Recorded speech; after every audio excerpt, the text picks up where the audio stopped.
This is Valerie. And this is Jacinta. And you're listening to Catholics, a Catholic podcast by millennials for millennials. Thanks for tuning in. Hello, everybody out there in podcast world. It's Jacinta Florence right here, and Valerie is right there.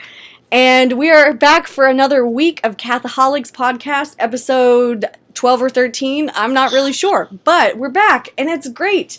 We have a lot of exciting things coming up. We hope you've been enjoying the podcast this far as we've been recording. Today is going to be a little bit different because we have brought on a third party. We've brought on a special guest, my good friend Brett Limpy, all the way out in Denver, colorful, beautiful, magical, wonderful Colorado. How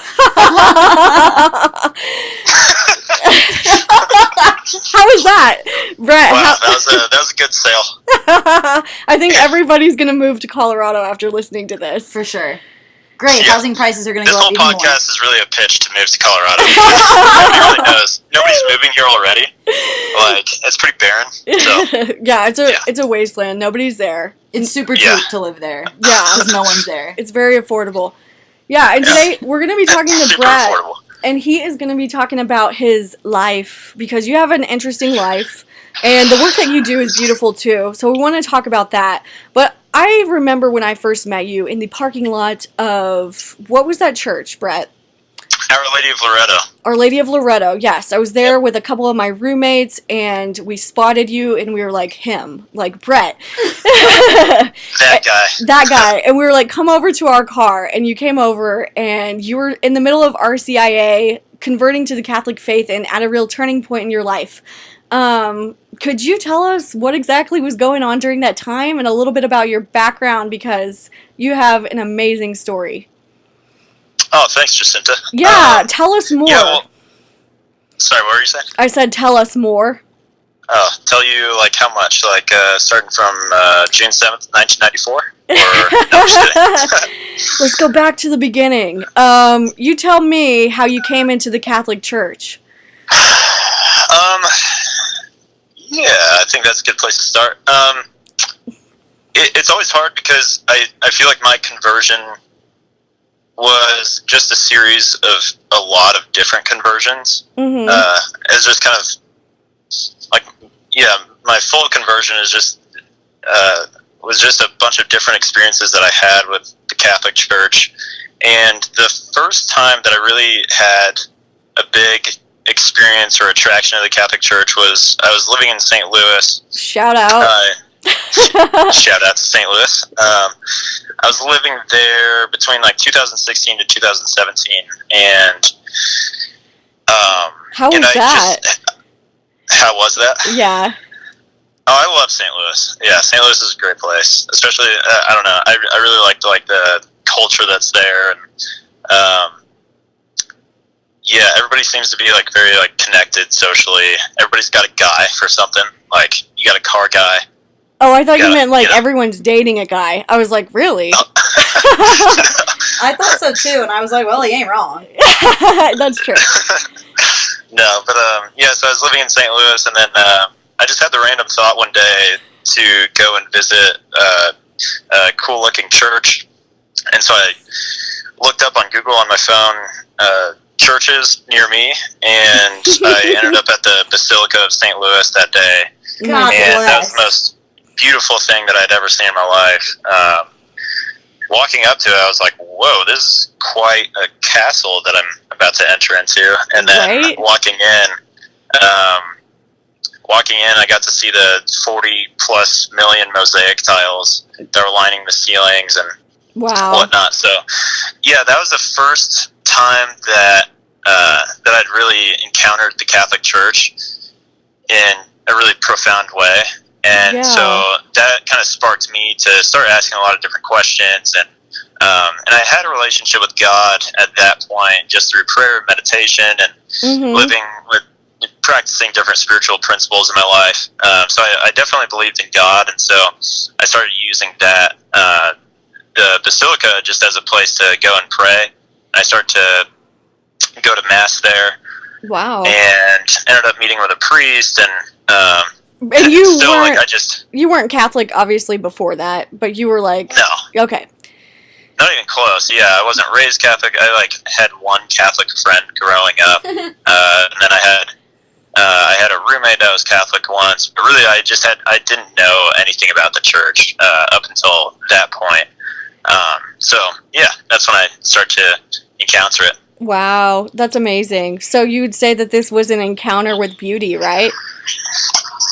Yeah, absolutely. That's one of the things that Bishop Barron always touches on, is how one of the best ways to evangelize people is through beauty, and that was definitely my experience. Yeah, he does talk about that. I didn't know you listened to Bishop Barron. Yeah, shout out to Bishop Barron. Shout that out. was literally in the show notes. That was in our script, so you already covered that. So I'm just going to get off here nice. now. No, I'm kidding. Take it away, Brett. Yeah, take it away, Brett.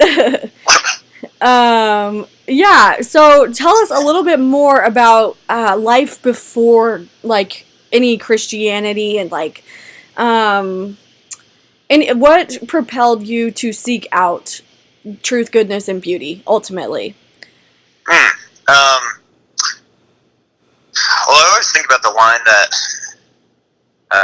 just a really famous line that Saint Augustine wrote about that our hearts will remain unquieted until they rest in thee. Yes, I love that. That was definitely my experience. Sorry, I need to walk out to my garage right now. I'm like near this really loud fan. I love it. Yeah, so obviously my restless heart manifested itself in a lot of different ways, and so I actually ended up getting sober when I was 18. Okay. I had tons of experience with just drinking a lot and using drugs and stuff like that. And so I just had no structure to my life. I really was just like the wild child. Yeah. In high school, ended up dropping out of high school, and so I ended up getting sober when I was 18, and that's when I was introduced to developing a relationship with God. People just started suggesting that I get on my knees and pray morning and night, and so I started praying, and then that's when I started to see. That's when my life started to change a lot. Like, it was just in that really simple way, or that really simple action that I took, I was able to start connecting the dots that the days that I prayed, I was happier than the days that I didn't. And so, yeah, real simply, that's how my relationship with God started. Wow, that's beautiful, Brett. I love that. I love hearing about, like, other people's stories. I just think it's so powerful.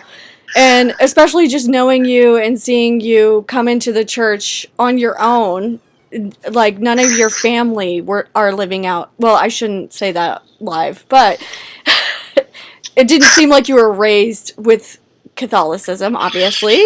And so I'm always, like, in awe of people who just come into it on their own without anybody from their family, like, encouraging them, or in that sort of way, if that makes any sense. Yeah, totally. So, I do think it's a little bit unique definitely. Of an experience. A lot of times, like, the people that I meet that have converted usually had a friend that was encouraging them, and I definitely had people in my life. I had a mentor out here actually that just encouraged me really just to listen to my heart, because one of the things, we would just talk through different things, and this was maybe 2 years ago. And yeah, I would just talk to him about a lot of things that were going on in my life, and so finally he just kind of confronted me, and he was just like, so you love to paint, but you don't paint. And you love going to mass, but you don't go. And then he was like, what would your life look like if you actually listened to your heart? Whoa. And that's when I was like, yeah, my life would look a lot different if I actually listened to my heart. So, yeah, I had that man in my life just encourage me to listen to my gut. And so it wasn't like I was totally by myself, but yeah. Like, I'm the only Catholic person in my family. None of my friends, or none of the people that I hung out with regularly were Catholic. Right. So I definitely did freak out a lot of people. I bet. People were like, whoa, dude, what are you doing? So. Yeah, and could you tell me a little bit about like how community and when you found those Catholic friends, how did that play a role in your formation coming into the Catholic Church? That was so awesome. Yeah, that was so fun. Yeah, that was really great. I just think God helped me out a lot in that situation because coming into the church, like I said, at that point I had started to just separate myself from the crowd that I was hanging out with. Mm-hmm. It wasn't that they were bad people, but they just didn't totally have what I wanted. I really wanted to dive more into having a relationship with God. Mm-hmm. And so I started to separate myself from those friends, and then I also was dating a Protestant woman while I was going through RCIA, and she did not like the church very much. Right. And so that was pretty tough. And then we ended up breaking up. And then a week later was when I went to this young adult mass, and then when I was walking out of the mass in a dark parking lot, a car approached me. And that's when I met you guys, and Yay! Yeah. then I just started to get really involved with the different students that go to the Augustine Institute here, and Shout that's when I out. really started to become passionate about the Catholic Church. That's when I started to realize, like, oh, this thing that I'm entering into is actually really awesome. Yes. Because some of the questions that I had when I was becoming Catholic, because like just some of the dialogue that can surround the church about like crazy Catholic people or crazy religious people, like I just started to go like, okay, is there anybody that's normal that I can hang out with? Like, am I gonna have friends when I come into the church? And so that's a when, real thing. Yeah. Fortunately, that's when I found out that, that totally has been the case. Like, some of the most normal people I've ever met, and, like, some of the people that I like to hang out with the most are Catholic. Yeah. So. That's awesome. Yep. That's really cool. And, I just remember those times when you would ask us questions about Catholicism, and, like, it just seemed like a good place to learn and, like, grow in your faith. And most of the times you had some really good questions, and I would be like, your questions would challenge me. And here I was studying theology, and I'm like, I can't even answer his question. I'm like, but there was always somebody there who could. So that was a good thing. Yeah, sometimes it takes like 10 different Catholic people to answer one person's RCIA question. Yeah. Oh, yeah. Yeah, and even the fact that, like, when I would ask a question and you guys wouldn't know, you would admit that you didn't know. And that, to me, I actually really admired that, because I just saw a lot of humility in that, where when I actually was raised Protestant. Mm-hmm. And so when I started to question the faith when I was in middle school, I'm like, what is all this hell stuff about? Like, how is God loving if he damns people eternally to hell? Right. Things like that. So I started to ask questions, and the crowd that I was around, they just got really afraid, and they didn't encourage me to ask those types of questions, like, because I think, like, naturally that can kind of throw people off and be like, well, maybe this hell stuff isn't real, or right. Where my experience with Catholic people is, like, Catholics love to question things, and really dive into the intellectual side of the faith and dive into theology and stuff like that. So I'm not saying that Protestants don't do that, but that was just my experience with the Christians that I was around when I was in middle school. So sure. So it was a different experience for you too, then, I'm sure. Yeah. Yep. All right. Well, now that you came into the church, could you give us a little bit of insight onto the work that you are doing now and how that has played a role in your faith life? Yeah. Man, it's been a very strange experience, but it's been awesome.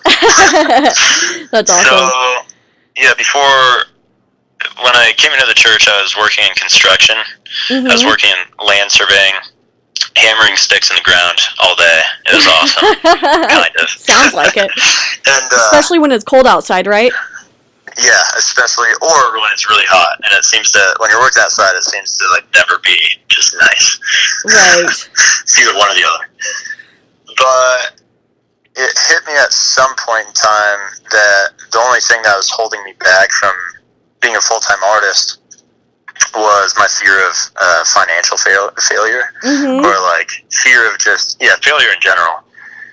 And at that point, that's when I decided, like, okay, I want to use this as an opportunity to really trust in God, and just to see what happens, and to not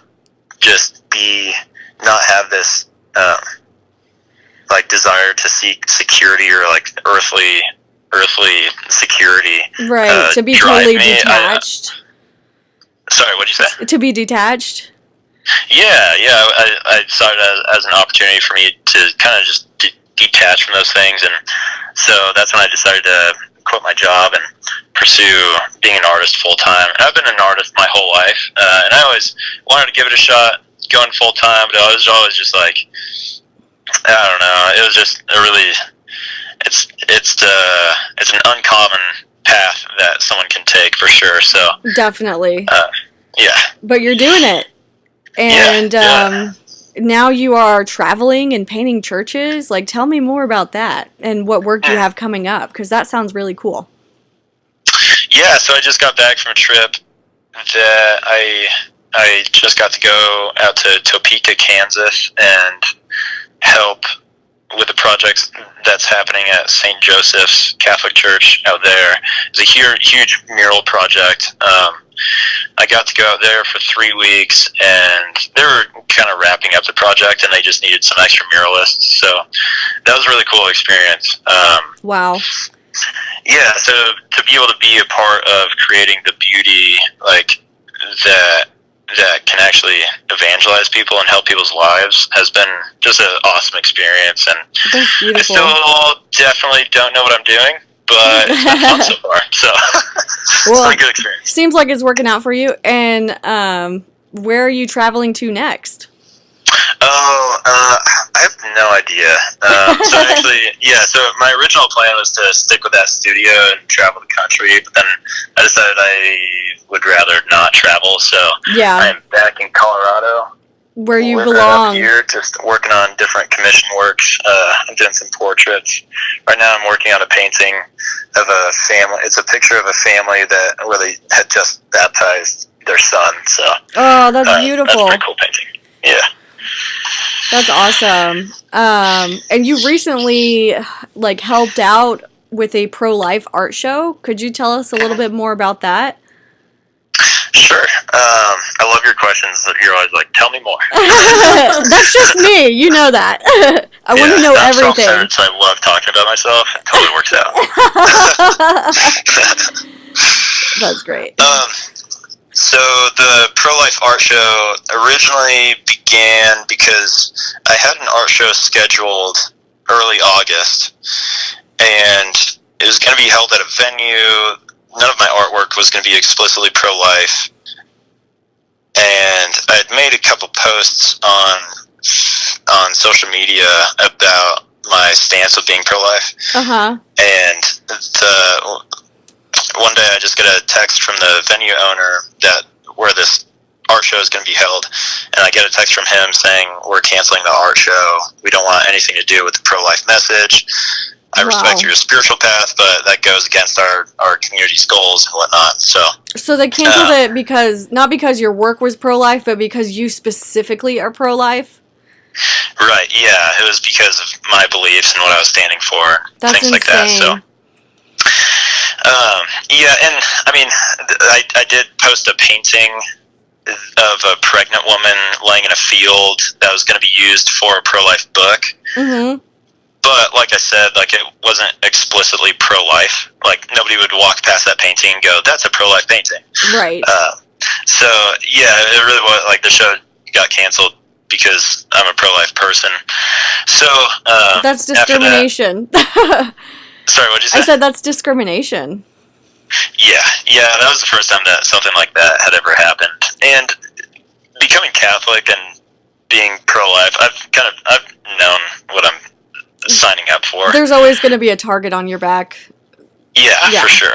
For sure. So I was expecting things like that, but I was a little bit shocked. Like, just I had never experienced anything like that. I have a friend, Christina Kaufman. She works for Students Shout for Life out out Christina. Here. Yeah, shout out My to good Christina. friend, co-worker in the she's great. vineyard. Yeah, she's awesome. Yeah, so I ended up meeting with her, and she offered the idea to help out and sponsor an explicitly pro-life art show. And so that's what we ended up doing.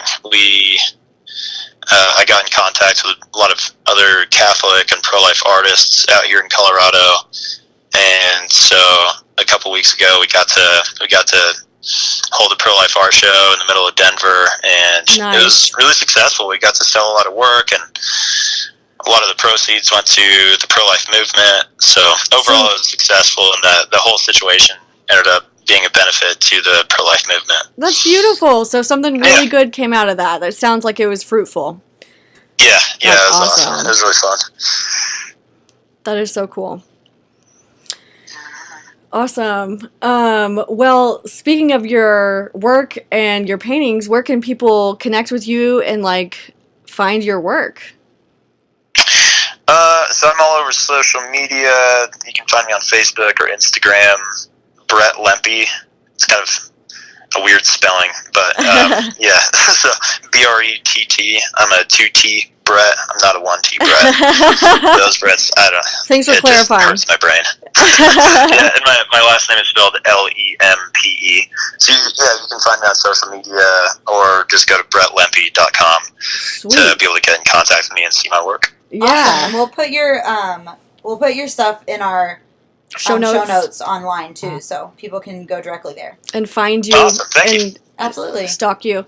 But before we go, love stalking people. Right? Before we go, we That's have one 50% more. of the reason why I use social media. No, sorry, what are you talking? Okay. That's awesome. Okay. Before you go, we want you to issue a challenge to our listeners in light of everything that we talked about. Something that they can take away from your story and the work that you're doing. Yeah. I challenge all the listeners to pray the rosary every day for the next 30 days. Amen. Oh my Wow.